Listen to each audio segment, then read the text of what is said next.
mo ei kan bol hla le nia a chang thapa ngai min ani lo wa a kunga puam min lo tuk lo kan le lai chuan min min pia mi min pia kan le nia a puam deuh tu ya ti chuan ai lo min ta a ei nga man ni lawa ngun deuh en chuanin a lung awm ani tiang a hian kisan ei te lo kan thai nge hian an che sep zera ting la hian mo ting ang lo hian chu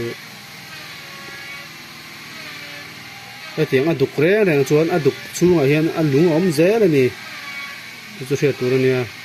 a hlom em chuang lo thina khop chu ni lo mai thea ma se ei thang lo tan chuan a lo niat om vak lawa ti khon khu che sep lang tham lo ni mai thi ni ti khon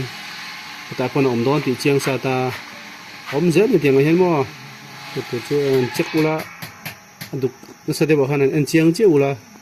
heng khuar hi a e na ni ta lungin a e na chu he po hi hei kan en nga hei kan hmong tro hei a him piar nge lang tro tong pong zan thi ma chun ei la a khia do mai thia khu zan thi ma chun ei la a lung kha kan ei nual don ni hei kan a lung om ta mo tuan hei in ula hei him piar lang ka ni huam hei kan huam chuan hei po hi hei inuwa a him lo lai hi awang tu ka ni ala puam deu mun chu ti tur ni ma se kan kheng o ni chu him mai the a ni chu him phiam mai ai te hiam ya chuan hei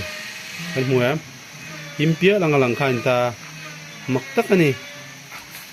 tom na hei kan khe rang he po hi hei ala thing deuh hulin na lang ani kan hu theng tro chuan kan kheng o ni chu ala puam hel dewa a je mai the a he se lo ni bal lai a hei che hi him ani he kan lei jinga hei che him na patle mo mai ni chu ran e no chu mo kan ei o